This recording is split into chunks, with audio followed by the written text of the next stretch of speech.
Rules Committee to come to order, and good evening and welcome back to the Rules Committee after a week-long break for Thanksgiving. We're delighted that we are tonight engaging on behalf of the American people, and tonight the committee will be considering H.R. 3017, the Brownfields Enhancement, Economic Redevelopment, and Reauthorization Act of 2017, as well as H.R. 3905, Minnesota's Economic Rights and the Superior National Forest Act. Brownfield sites are abandoned, closed, or underutilized industrial or commercial facilities that may be contaminated by the presence of hazards, substances, or contaminants. The EPA Brownfields program provides grants, tools, and guidance to help states redevelop sites in productive, tax revenue generating properties. It's my understanding that there's a brownfield in every single congressional district across America. So this is a relevant event for a piece of legislation for every single member of Congress, perhaps more important to some who've showed up tonight. H.R. 3017 reauthorizes the Environmental Protection Agency's Brownfields program and makes several what I believe are important improvements to existing brownfield law. Cleaning up and reinvesting in these brown sites directly benefits communities across the nation while increasing local tax bases, facilitating job growth and job creation, utilizing existing infrastructure, taking development pressure off undeveloped land, and most of all, protecting the environment, which is what this original process was about. The committee will also consider H.R. 3905, the Minnesota's Economic Rights and the Superior National Forest Act. This legislation requires congressional approval of any mineral withdrawal or monument designation involving the National Forest System lands in the state of Minnesota and provides for the renewal of certain mineral leases on such lands. The Twin Metals Minnesota project is a prospective underground copper, nickel, platinum, palladium, gold, and silver mine operation. And in their final months, the former administration, the Obama administration, enacted a series of what are considered to them to be harmful to the mine, harmful and reckless policies which have harmed Minnesota's ability to utilize the state's abundance of natural resources, including the Twin Metals Project. The Twin Metals Project is expected to create some 650 direct and 1,300 indirect jobs. This bill benefits many in Minnesota and the county that it resides in by providing a pathway to responsible mining, job creation without destroying forest, lakes, and streams that all Minnesotans not only hold dear but enjoy, and I have myself as a Boy Scout. Without objection, I'd like to welcome the gentleman from Arizona, the chairman of the Western Caucus, Congressman Kozar. Thank you for taking time to be with us this evening, as well as the gentleman from Arizona, the ranking member, Mr. Ruhalva, to be our first panel. We're delighted to have both of you here to the Rules Committee to discuss this important legislation. So without objection, anything that you brought in writing will be entered into the record. However, before we come to you for your testimony this evening, I'd like to yield to the ranking member, the gentleman from Massachusetts. Well, thank you, Mr. Chairman, and I just want to welcome our witnesses, and because I have such high regard for both of them, I'm going to spare them an opening statement, and you as well. So I will yield back my time. Thank you very much. In fact, I think each of you know we're on a week when we've been gone and a day we're back. It's a lot of vigorous activity. We're delighted that you're both here. The gentleman, Mr. Gozar, is given the time. Thank you, Chairman Sessions, Ranking Member Slaughter, and members of the committee. I come before you on behalf of Chairman Bishop and the House Committee on Natural Resources to request a structured rule for consideration of H.R. 3905, Minnesota's economic rights in the Superior National Forest. 17,000 jobs, $3 billion for education, $1.5 billion in annual wages, and $2.5 billion annually for an economy are at risk if we don't pass H.R. 3905. Further, there are more than 4 billion tons of ore containing copper, nickel, and other metal resources within the area the previous administration tried to shut down, which represents the largest known undeveloped deposit of strategic and critical metals in the world. If left unchallenged, these political anti-mining and educational actions set precedent for a sweeping executive power grab that threaten communities throughout the country. Education will be significantly harmed as Minnesota is projected to lose up to $3 billion in royalty revenues for the state's permanent school trust fund that supports nearly 900,000 K-12 students statewide if the withdrawal application and cancel leases are not rejected. On January 19, 2017, the day before President Trump was sworn in, the Obama administration proposed a massive land withdrawal in northern Minnesota, immediately placing approximately 245,000 acres off limits to development, potentially for 20 years or more. In conjunction with this massive mineral withdrawal, the Obama administration's Bureau of Land Management inappropriately rejected Twin Metals Minnesota's application to renew 2 hard rock mineral leases in Minnesota Superior National Forest. The mining law of 1872 governs most mining on federal lands. However, the Weeks Act controls the Twin Metals project because it is located on acquired national forest land. Mineral leases on these lands, though not indefinite agreements, typically retain a non-discretionary right to renewal every 20 years. The 2 leases for the mineral deposit in question began in 1966 and were renewed in 1989 and again in 2004 without controversy. When the current holder of the leases filed to renew, having spent more than $400 million on project development, the Obama administration denied the application. This bill does not authorize the mine or otherwise approve the Twin Metal project. It merely renews the 2 leases under the same terms they were renewed twice before. The mine will still have to undergo extensive permitting and environmental review. It also reserves to Congress the right to withdraw federal forest lands in Minnesota from mining and prevents future presidential withdrawals of these limited areas from mining activity under the guise of a national monument declaration, seeing that Congress elicited this twice for this very right. Finally, I want to put to rest the false claim raised by extremist groups and individuals that this bill would affect the 1.1 million acre Boundary Waters Canoe Area wilderness area that already has significant buffers between the forest. No one is advocating to mine in the wilderness area or the surrounding buffer zones. In fact, the bill states on page 4, quote, "Nothing in this section may be construed as permitting the prospecting for development and utilization of mineral resources within the Boundary Waters Canoe Area wilderness or mine protection area." Congress has authorized mining in the forest by law 2 different times, and the 1986 Forest Service and 2004 forest plans both concluded mining is a desired condition in the Superior National Forest.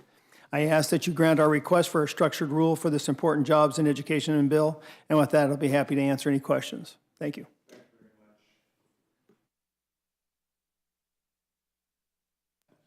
Thank you, Chairman Sessions and Member McGovern.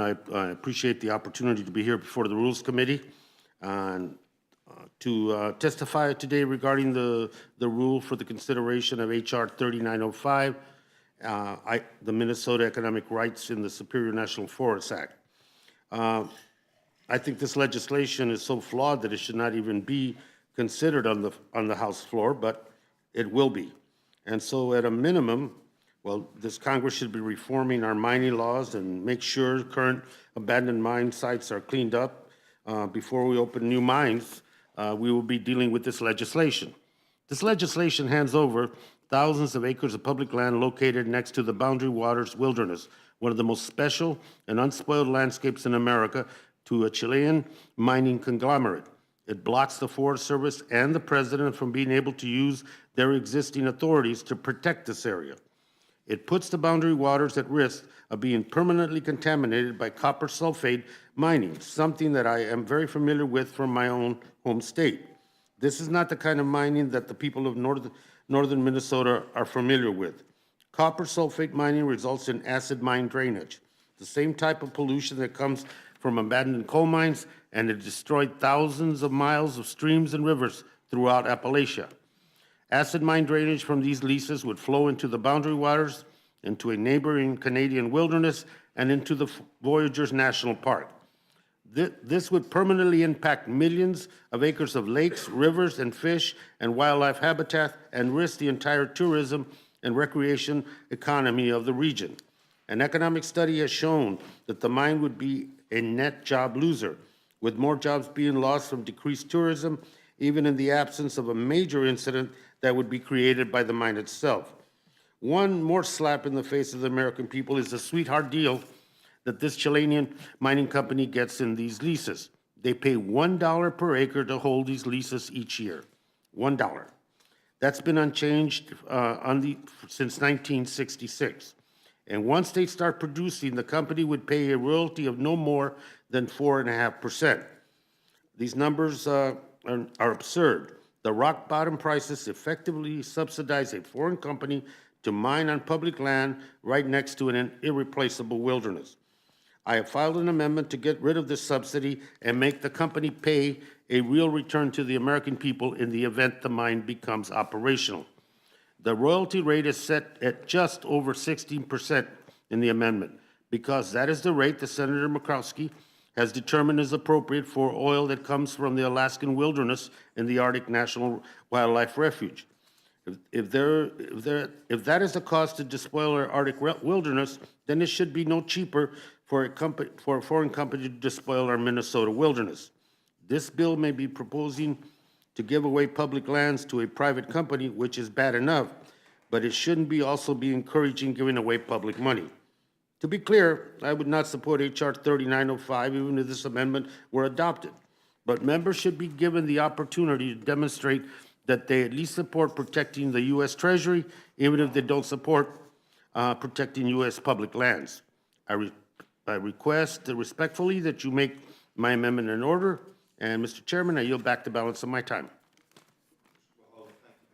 Thank you, sir.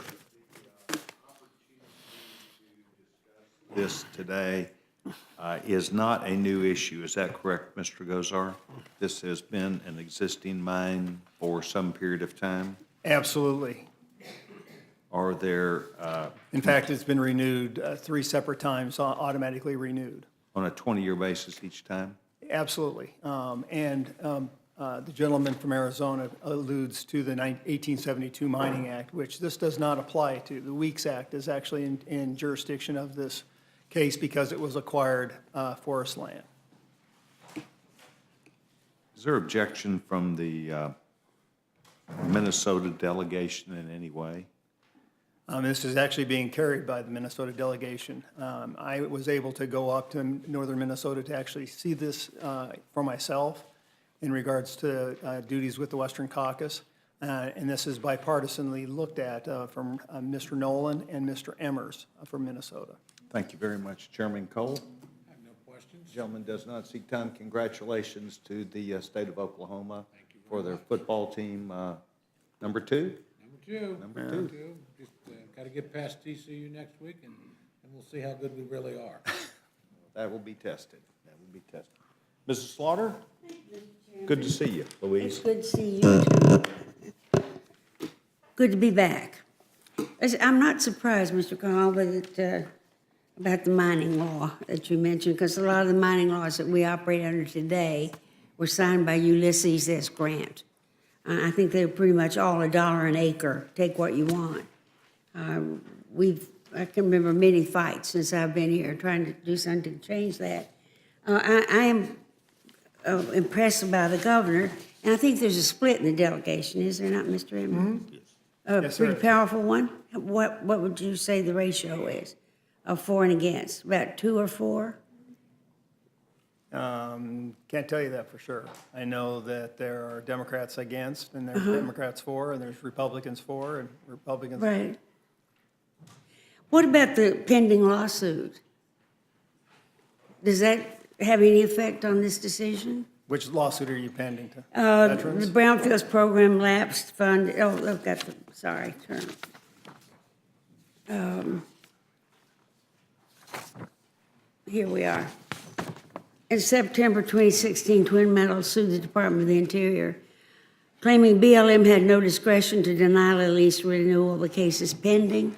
Yeah, they looked at the renewal site which typically is renewed every 20 years, and it was without any changes since, and this came about in regards to the last-minute changes. And that's why Congress is involved.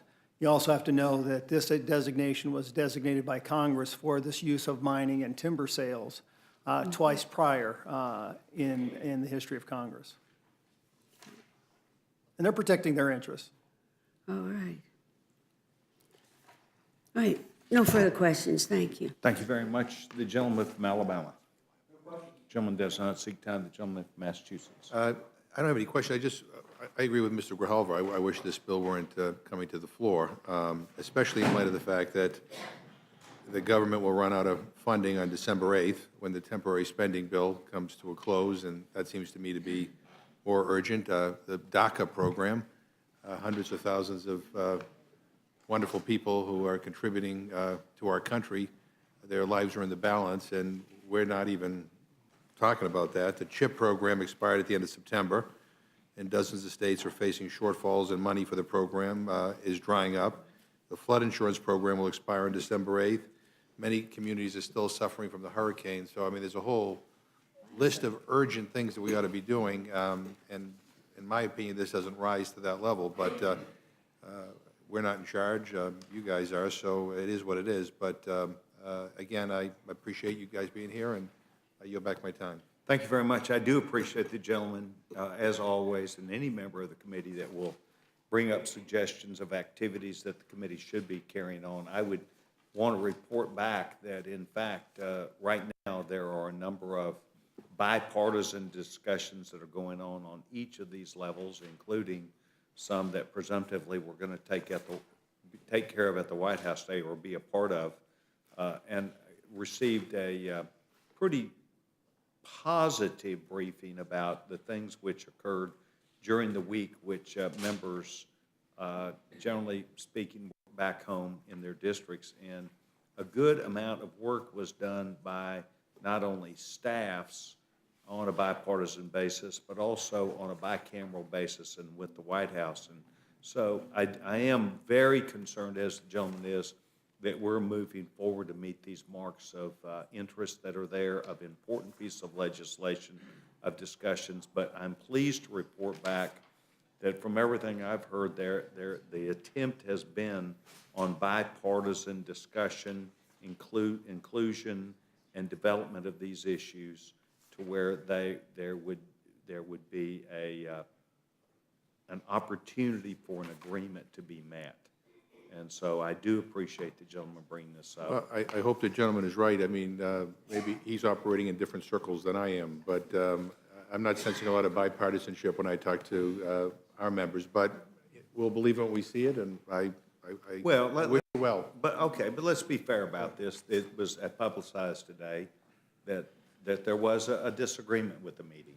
I make no light of that. I'm not trying to, but it started out that way at the White House. And these other staff-to-staff and some of the member meetings have been proposed and presumptively were along that way. So I make no light of any of it except to say that there's been an attempt, I believe, for the last few weeks in particular to aim at the things, and I do respect what the And if I could gentleman's just saying. yield to the ranking member. Thank you, Mr. Governor, I appreciate that. But I was, like all of us, I'm very concerned with the president's statement today that he saw no way to make a deal on continuing the government stopping the shutdown. Well, I will be honest, I don't know. What does the about caucus that. think about that? Well, I don't know what I think about it. What did the president say and when? Twitter this morning. Yeah, Oh, Twitter this morning. yeah, if I He could, said that Nancy and Chuck, I have it were- right here if you want to. it's the usual thing, they don't like board, or they want immigrants to come all over and all kinds of things. And he says about it, he said about the candidate in Alabama, same thing, Right, but same If I could, accusation. what the president tweeted this morning was meeting with Chuck and Nancy today about keeping government open and working. Problem is, they want illegal immigrants flooding into our country unchecked, are weak on crime, and want to substantially raise taxes. I do not see a deal. So that's. But I don't think it suggested a government shutdown at all. I think He that- said he doesn't see a deal. I don't Yeah, think, but- you do well, count on some Democrat But votes on that. I would hope we would, but Well- I think working together is important. I'm not trying to make light, all I'm saying is, from what I've heard, there's been extensive bipartisan House, Senate, White House staff discussions that were supposed to have then come together Well, today. you should all, I think you ought to really be talking to some of the Democrats, since you certainly aren't going to need votes from them, but this was. I hope that what I I said will was tell you true. that, I'm anxious to see what that does to the markets and everything else, and I don't know why in the world the president would come out with that. Well, I don't know either, but I can't wait for tomorrow, because I think the market's going to go up one more time. Dr. Burgess? Dr. Burgess does not seek time. The gentleman, Judge Hastings, does not seek time. The gentleman, Mr. Buck from Windsor, Colorado, does not seek time. The gentleman from Colorado, Mr. Polis, does not seek time. Does the gentlewoman seek time? And I know she would like to make an announcement when she finishes her questions. Thank you very much, Mr. Chairman. I would just like to thank Mr. Gosar and Mr. Grijalva for their work on this, for being here today. I don't have any questions about the legislation. I look forward to managing the rule tomorrow. But if I could, Mr. Chairman, I'd like to introduce a guest I have here, Mr. Jim Willix, who is the chairman of the Converse County Board of Commissioners and fourth generation Converse County resident. And Jim is here to testify tomorrow on our NEPA hearings in front of the Natural Resources Committee. And the most important thing, or one of the most important things to know about Jim, is that if you're in Converse County for the State Fair Parade, Jim hosts the breakfast beforehand, and it is the hottest ticket in town, and so you need to get on Jim's list for the breakfast every year before the parade. But we're very grateful for his service to the state and his willingness to be here to testify tomorrow. With that, I'll yield back, Mr. Joel Chairman. yields back our time. Jim, welcome. We're delighted that you're here. We don't always have this much fun. We do it just in your honor. Gentlemen, is there any other question from the committee? Gentlemen, I want to thank you both for taking time to be here. If you please remember, we have the awesome stenographer who's here, and she would like to receive anything you brought in writing that will help her complete the record on today's hearing. Thank you very much. Okay, we now have another piece of legislation, H.R. 3017, Brownfields Enhancement Economic Redevelopment Reauthorization Act of 2017. I know that at least the gentleman from West Virginia, Mr. McKinley, is here, and I don't know if Mr. Tonko is here or not. We'll continue to move forward, and at the time he comes, we'll be ready. I am aware, don't know about the specifics on Mr. Tonko, but there are flight delays all across the country, and a good number of members notified us that they were going to be arriving a bit late. Mr. McGinley, we're delighted that you're here. The gentleman's recognized. Mr. Chairman, before you brought up this debacle that happened on Saturday with our Mountaineers in Oklahoma, we found out that Oklahoma is the real deal. Mayfield is going to go on to win the Heisman, I think. It was an impressive beating that we took on that. I thought I was going to get over until you brought it up here. I thought I was putting that behind me. But thank you so much for that. Yes, sir. Yes, sir. Chairman Sessions and Ranking Member Slaughter, members of the committee, thank you for this opportunity to testify before the committee today in support of H.R. 3017, the Brownfield Enhancement Economic Redevelopment and Reauthorization Act of 2017, a bill that I introduced along with Chairman Walden, Simkus, and Ranking Members Pallone and Tonko. And joining me as co-sponsors of the bill are John Katko and Elizabeth Esty. My colleagues on the Transportation and Infrastructure have also been leaders on this issue of Brownfield. The legislation takes an important step of reauthorizing the EPA's Brownfield program. It has broad bipartisan support and is a product of compromise on both sides with our colleagues on the T&I committee. And the bill also makes several needed improvements to the Brownfield program and was agreed to and reported out of the Energy and Commerce Committee in June on a voice vote. The EPA Brownfield legislation program encourages states, cities, and counties and other stakeholders to work together to assess, safely clean up, and sustainably reuse brownfields. Revitalizing brownfield sites creates benefits throughout our communities. For example, in my district, and many of the jobs and industries that previously kept my constituents employed are no longer viable as they once were.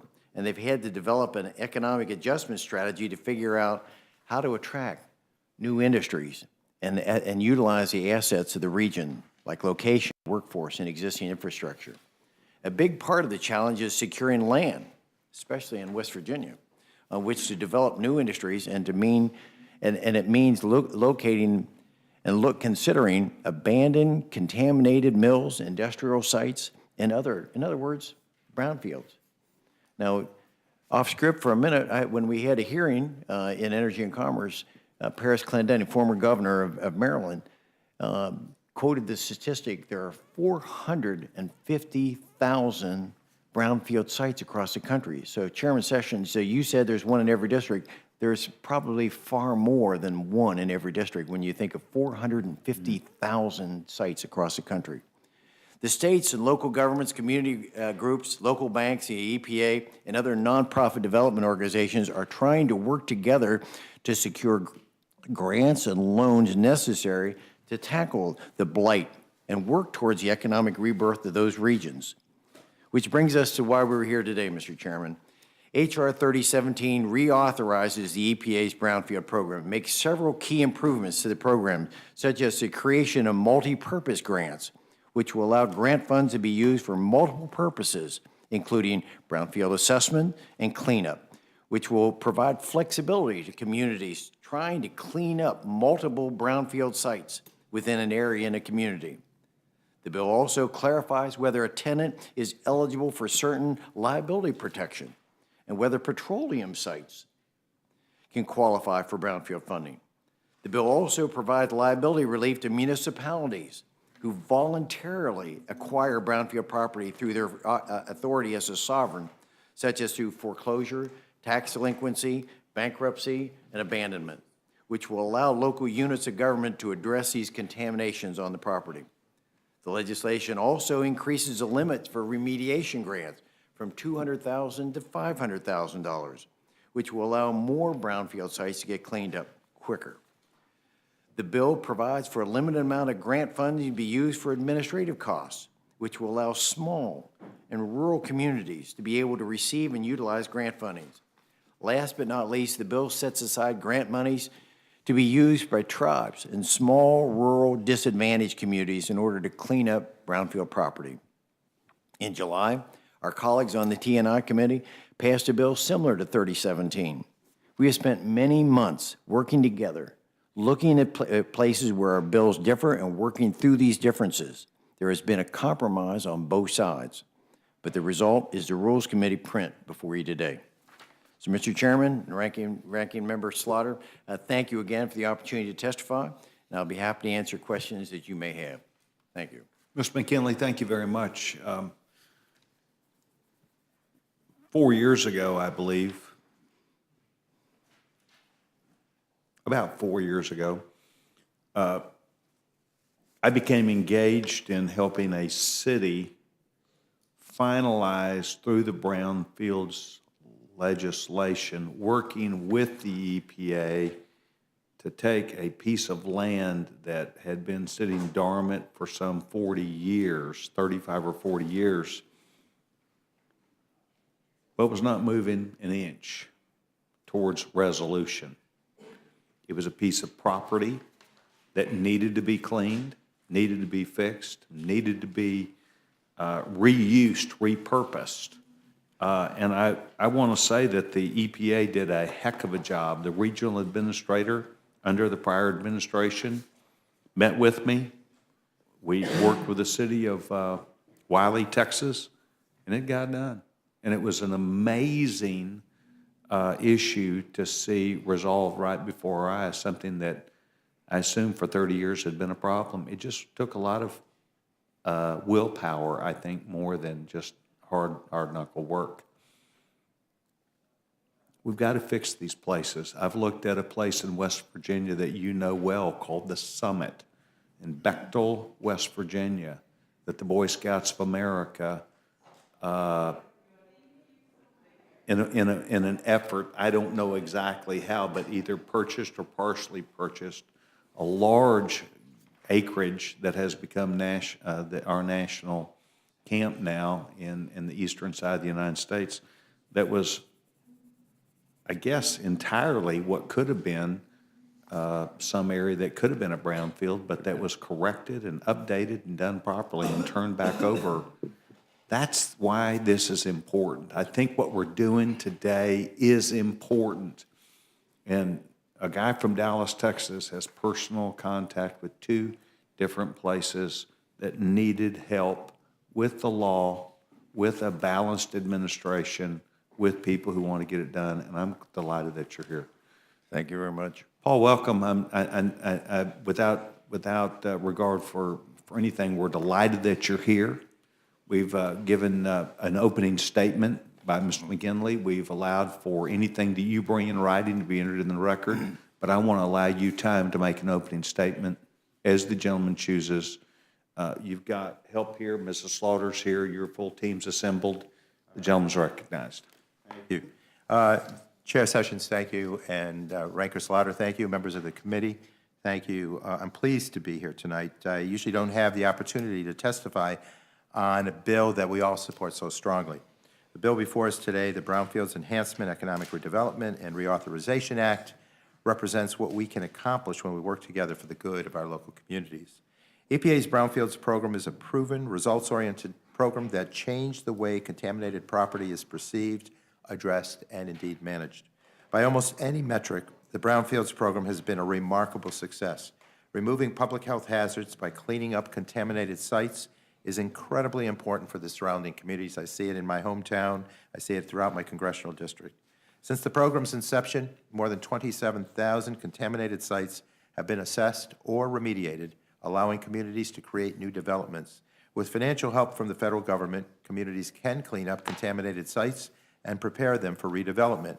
Brownfields can be found in every congressional district. In the region I represent, many former industrial sites which once sat vacant have found new purposes. EPA has found that cleaning up underutilized or abandoned brownfields properties reduces health risks, pollution, and stormwater runoff. But this is not just a program that provides environmental benefits. It is a job creator that primes the pump for local investment. All told, the Brownfields program has leveraged over $24 billion in investments surrounding these sites and almost 130,000 jobs, which is a stunning return on the federal government's modest investment. Properties that have been remediated also cause an increase in nearby property values and can be returned to the local tax rolls, helping to support communities' economic development. Simply put, it provides tremendous value to the federal government and a boost to the economy in local communities. The original authorization for this program expired in 2006, and while Congress has continued to appropriate resources for the program, funding has declined. Last year, there was a question as to whether the President would request any funding for this important program in his budget. So it is important that we reauthorize the Brownfields program and stress the need for continued funding. H.R. 3017 is a bipartisan bill that reauthorizes this program until 2022 at $200 million annually and reinstates a $50 million annual authorization for grants to assist states and Native American tribes. Many of the easiest low-hanging fruit sites have already been cleaned up. The more difficult ones will require more funding. In recognition of this, the bill increases the maximum individual grant from $200,000 to $500,000, which will enable more complex sites to be remediated. The bill also creates multi-purpose grants, enables nonprofits to receive grants, allows a small portion of grants to be used to cover administrative costs, and makes certain publicly owned sites eligible for funding. This reauthorization will give communities the resources, the capacity, and the flexibility to turn more liabilities into opportunities. This bill is a compromise. It represents the work of 2 parties and 2 committees coming together to promote local economic development and environmental revitalization. I would have liked to include more funding, but I believe this bill will improve the program and bolster the federal investment in cleaning up these sites. The Brownfields program is proof that having a strong economy and protecting the environment is not an either-or issue. We can have both. Strengthening EPA's Brownfields program will continue to create jobs, remediate contaminated land, and, yes, promote sustainable economic development. So I'm pleased, Mr. Mr. Chair and committee, to support H.R. 3017, and I urge my colleagues to do the same. And with that, I thank you, and I yield back. Paul, thank you very much. I had an opportunity to engage the gentleman, and I want to say thank you to you, too. I've taken part in some of these activities. I've found them to be a benefit to local communities and the country, and I would encourage every single member to pick at least one of these sites a year. Find them. They're in your district. Right. Well, And- Mr. Chair, my district and that of Ms. Slaughter is along the Erie Canal corridor. Yes, sir. And so that whole project gave birth to a necklace of communities, dubbed the Mill Towns. And they became epicenters of invention and innovation. So when we take these abandoned sites, we're rejuvenating these communities that were the rock of the Industrial Revolution. And so it's very important to not only my district and the rankers, but I think the country. I think that's exactly right. I've got them in Wiley, Texas, Rowlett, Texas, and Saxe, Texas, and have worked with them. And I really would encourage every member to go find one, 5, but pick one and get it done during the year. If we pick more than one, do we get bonus points? Well, I'm not trying to set the bar. I am trying to set the challenge. Okay. And I want to be there for the cheese, not the trap. Okay. Chairman Cole? Thank you, Mr. Chairman. Just quickly, I want to congratulate and thank both of you. As my friend from New York mentioned, we don't often see, or don't see enough, where we have committees that work together across jurisdictional line, parties that work together. Genuinely an important piece of legislation. It's a very important program. I know it, folks that live in the historic industrial areas think, but even in places like Oklahoma, where Oklahoma City sits on top of an oil field, so does Tulsa. They were developed cities before the fields were even found. There's plenty of places around America where this program really does help us reclaim what was lost land. So you're both to be commended for this, and the leadership of your committees are to be commended. And thank you for doing it. Just quickly to my friend from West Virginia, you can be really proud of your team. We know we didn't see your best. As you know, your quarterback, who is one of the great quarterbacks in America, was injured the week before and wasn't able to come. You still put 31 points on the board, and nobody quit.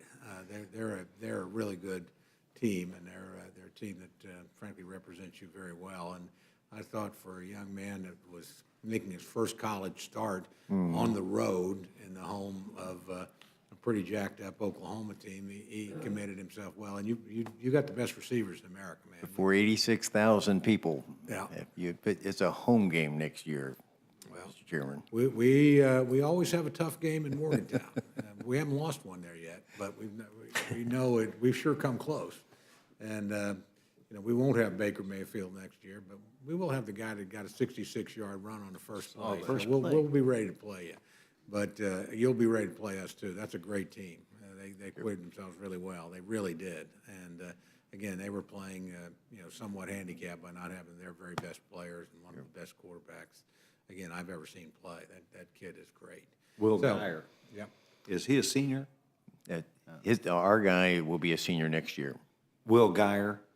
Will Greer. Yeah. Or Greer? Yeah, He'll be a back. senior. He'll be back. he's- One more time. We back. get one more shot at him And here. believe me, we've got a secondary he would love to play against. So we're a little worried about that. We were very fortunate. We didn't, particularly with the receivers you got. I can't remember now. I was actually at the game. If you had one guy over 1,000 and two within spitting distance of 1,000 yards, and I don't know if they made it or not. They may well have. I hope they did, honestly. It's a great receiving corps. But just thanks for coming. Thanks for your fans coming. I had the privilege of actually flying back with a number of members of, I think, your cheering section and fans, and they were wonderful guests to have in Norman. We look forward to having the opportunity to play you next year in Morgantown. They were treated well, they said. Thank you. Well, they acquitted themselves very well. So, again, they're always welcome back. Thank you very much. Thank you, Mr. Chairman. Yes, Yield sir. back. Louise? I do appreciate the benefits of brownfields, and I'm glad to see the two of you working on them together. So thank you for being here. I absolutely support this bill.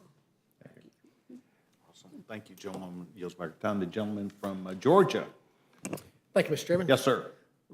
We talk about the things that get done collaboratively as if they're these easy things to get done. I just didn't want to brush over that it's a really, really hard thing to get things done collaboratively. I didn't want to go all the way down the dais without celebrating you a little bit more. 2006 was a long time ago. We all sit around and talk about how we ought to reauthorize programs, how we shouldn't fund unauthorized programs, how we ought to go back as authorizing committees and take care of that work. And yet, even on things that we agree on, it's hard to get back and make that happen on something like this, where we agree in principle, but the details really matter, and it's hard to get to them sometimes. I just want to come back here on a first day back on the week.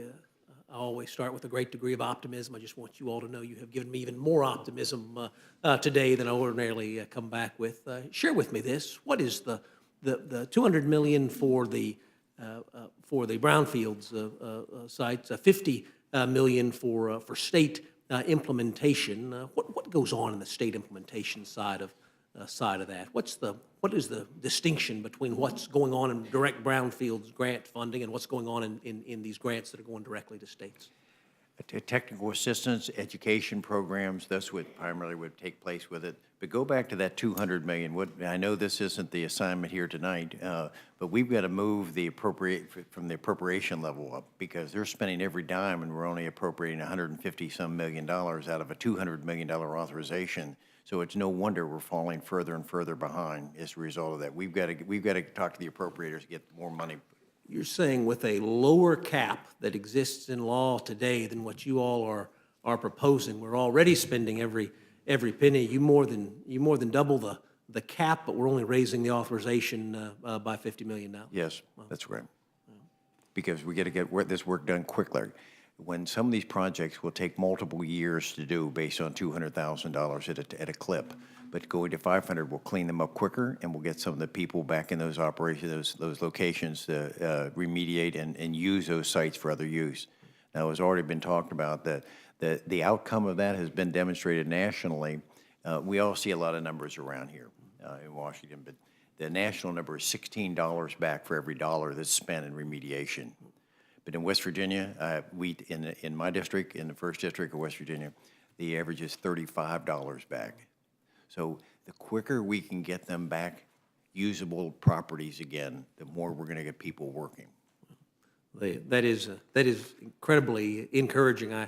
We're running out of places in Metro Atlanta. All Brownsfield side are the only places we have left to develop these days, and folks are doing amazing things. I hope that this is the start of some good, not easy bipartisan compromise, but hard bipartisan compromise, breaking out to get things done for the communities that we all serve. Thank you for that. I can make mention, too, that it's an aesthetic thing. When you have properties that need not to be remediated next door to these remediated required sites, it is an aesthetic thing. And once you bring that around, you're growing a regional strategy. And right now, along the waterfront in my district, it's, that buzz investment right now is the hottest investment we can make. And this is very helpful to those And what would have projects. been on that waterfront when you and I were kids? Oh, you could have had coal tar manufacturing units for utilities. You could have had any kind of industrialization, because they used the water for freight and they used the water for power. And so the waterfront was the economic engine. And now it's a mixed use, but certainly the recreational aspects are very important. Sounds like it's an economic engine yet again. Yeah. Today. Thank you both for being here. Mr. Chairman, I yield back. Okay. So thank you very much. The gentleman from Massachusetts. I want to thank you both for being here. I support the legislation, and, and in my district, I represent a lot of cities and towns that were once booming manufacturing centers that unfortunately are brownfield sites, but because of the funds to clean these sites up, we have made incredible progress, and there's lots of things happening, and we see economic recovery. Without them, we wouldn't be here. So it is essential that I think we support what you're doing, but we also, to your point, work on the appropriators, because we need the money. This is an economic stimulator, if there ever was one, and so I thank you for your work. I yield back my Gentleman yields back his time. Thank you very much. Judge Hastings. I don't have any questions. Thank you very much. Gentleman yields back his time. The gentleman from Alabama does not seek time. Gentleman from Windsor, Colorado does not seek time. The gentlewoman from Wyoming. By the way, Oklahoma's lucky they didn't play Wyoming this year. That's exactly right, Mr. That's what I Chairman. was thinking. Yeah, me too. I also want to say, I think we ought to have Commissioner Willicks here for every hearing, given how smoothly things go and how agreeable we all are. I hope he noticed that. He's here. And I also, just one more thing, I want to make sure everyone has taken note of the fact that Chairman Cole was inducted into the Oklahoma Hall of Fame just before we went on Thanksgiving break, and that's why he appeared on the floor in white tie and tails for the tax vote. But it was a very memorable and good and well-deserved honor. So I didn't want to let that go. Congratulations, Tom. And I'll yield back. I'll be honest with you, I'd forgotten which time that was, didn't know if I was supposed to have brought it up, but it was last week. Yeah. Oh. Yeah, a lot of members thought I was there to celebrate the tax vote, but I was really, had to catch an airplane immediately to get there. If you don't show up to get the award, they don't give you the award. Oh, I hate that. Must be present, you gotta attend to get it. Yeah, I objected. I was going to be casting this important vote, and I was reminded they once awarded it to an astronaut, but he was in space and he didn't get it either. So they weren't going to make any exceptions for Didn't hack revote politicians. that one. Yeah, that's Absolutely. like being man of the year. You know, you're not sure if you're gonna get it or not. Well, it was a great event. I thank my friend for a kind word. There you go. Thank you, Mr. Good. Chairman. Is there any other question for our panel from the committee? Seeing none. Gentlemen, thank you both. You know, from time to time, it's good for us to have both you young men here to get us prepared for the week of past Thanksgiving, but thoughtfulness for good things that can be for people back home. And I really would like to thank both of you for working well together. I know. I've worked with this one before, and Mary's his better half. He's doing all right, but Mary did. Okay, then you do real well. Gentlemen, if you'll please know we had an awesome stenographer this evening. If you'll please leave whatever you brought in writing that will enable her to complete the record, it will be really thoughtful and thankful to her. Thank you very much. Okay, is there any other member that would seek to give testimony for H.R. 3017? Seeing none, this now close the hearing portion of 3905, H.R. 3017. Shall be in receipt of a motion from the distinguished gentleman from the Hall of Fame of Oklahoma, Mr. Chairman Cole. Thank you, Mr. Chairman. Mr. Chairman, I move that the committee grant H.R. 3017, the Brownsfield Enhancement Economic Redevelopment and Reauthorization Act of 2017, a closed rule. The rule provides 1 hour of debate, equally divided and controlled by the chair and ranking minority member of the Committee on Energy and Commerce. The rule waives all points of order against consideration of the bill. The rule provides that an amendment in the nature of a substitute consisting of the text of Rules Committee print 115-40 shall be considered as adopted, and the bill as amended shall be considered as read. The rule waives all points of order against provisions in the bill as amended. The rule provides one motion to recommit with or without instructions. Section 2 of the rule provides for consideration of H.R. 3905, Minnesota's Economic Rights in the Superior National Forest Act, under a structured rule. The rule provides 1 hour of debate, equally divided and controlled by the chair and ranking minority member, Committee on Natural Resources. The rule waives all points of order against consideration of the bill. The rule provides that an amendment in the nature of a substitute consisting of the text of Rules Committee print 115-41 shall be considered as adopted, and the bill as amended shall be considered as read.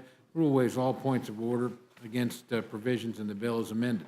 The rule makes an order only the further amendment printed in the Rules Committee report, if offered by the member designated in the report, which shall be considered as read, shall be debatable for the time specified in the report, equally divided and controlled by the proponent and unopponent, shall not be subject to amendment, and shall not be subject to a demand for division of the question. The rule waives all points of order against the amendment printed in the report. Finally, the rule provides one motion to recommit with or without instruction. I want to thank the gentleman for the motion. Is there an amendment to that? Yes, Mr. Chairman. Gentlewoman's recognized. Mr. Chairman, I move that we give H.R. 3017 and 3905 an open rule for the usual reasons, so that everybody in the House can participate in the debate. Thank you very much. So that we're aware, all that were amendments that were submitted were withdrawn to HR 3017, and I believe we made an order, a very good amendment that was presented to the committee. And so what we're trying to do here is allow debate, discussion, and get our work done. Is there further discussion? Well, I was just considering there would be people who were not on the committee that might want to have a debate when we do Well, this. certainly they were given an opportunity to do the same, so good discussion, further discussion. Vote will now be on slaughter amendment. Those in favor signify by saying aye. Aye. Opposed, no. Roll call, Those have it, the please. gentlewoman asked for a roll call vote. Clerk will poll the committee. Mr. Cole? No. Mr. Cole, no. Mr. Woodall? Mr. Woodall, no. Mr. Burgess? Mr. Burgess, no. Mr. Collins? Mr. Byrne? Mr. Byrne, no. Mr. Newhouse? Mr. Buck? Mr. Buck, no. Ms. Cheney? Ms. Cheney, no. Ms. Slaughter? Yes. Ms. Slaughter, aye. Mr. McGovern? Aye. Mr. McGovern, aye. Mr. Hastings? Aye. Mr. Hastings, aye. Mr. Polis? Mr. Chairman? No. Mr. Chairman, no. Clerk will report the total. 3 yeas, 7 nays. The motions, the amendment's not agreed to, further amendment or discussion. Seeing none, the vote will now be on the motion from the gentleman from Oklahoma. Those in favor signify by saying aye. Aye. Those opposed, no. No. Ayes have it, the ayes have it. No, roll call. Accordingly, the gentlewoman Roll call? Yes, please, I'm sorry. asked for a roll call vote. Clerk will poll the committee. Mr. Cole? Aye. Mr. Cole? Aye. Mr. Woodall? Mr. Woodall? Aye. Mr. Burgess? Mr. Burgess? Aye. Mr. Collins? Mr. Byrne? Mr. Byrne? Aye. Mr. Newhouse? Mr. Buck? Mr. Buck? Aye. Ms. Cheney? Ms. Cheney? Aye. Ms. Slaughter? No. Ms. Slaughter? No. Mr. McGovern? No. Mr. McGovern? No. Mr. Hastings? Mr. Hastings? No. Mr. Polis? Mr. Chairman? Aye. Mr. Chairman? Aye. Clerk report the total. 7 yeas, 3 nays. The motion is agreed to. Accordingly, the gentlewoman from Wyoming, Mrs. Cheney, will be handling this for the Republicans. And Mr. McGovern for the Democrats. Recover from Democrats. Now, there's always a question at this period of time that normally comes from the distinguished judge from Florida, and so I'll try and. What else are we going to do? Thank you very much, Judge. We appreciate that. The next meeting will be tomorrow at 3:00 p.m. on HR 4182, the Ensuring a Quality Civil Service Act of 2017, and HR 1699, the Preserving Access to Manufactured Housing Act of 2017. Did that answer the question? Thank you. Is there any other question before the committee? Mr. Chairman. Yes, sir. Yeah, that certainly answered the question, but I'm surprised that my good friend, Mr. Woodall, let my other good friend, Mr. Cole, do all that Oklahoma talk without talking about Georgia's football team that Oklahoma ultimately may have to go through. I just want to put that Well, I out can there. assure you probably what's ahead over these next couple of weeks is going to be tested bipartisanship, or at least partisanship up here, so. Gentlemen, yield just quickly. Gentlemen, would. Of course I will. I share my gentleman's respect for the football team in Georgia. We're only thinking about Texas Christian right now. So I understand. all this talk about the playoffs, a little premature. We got to be First really. things first, but there are several teams. And, yeah, that I Oklahoma- agree with my friend, but only one of them matters to us. We've beaten them once, and beating them twice in a year will be no easy task. Seeing no further business for the committee, the committee has now completed their work for the day.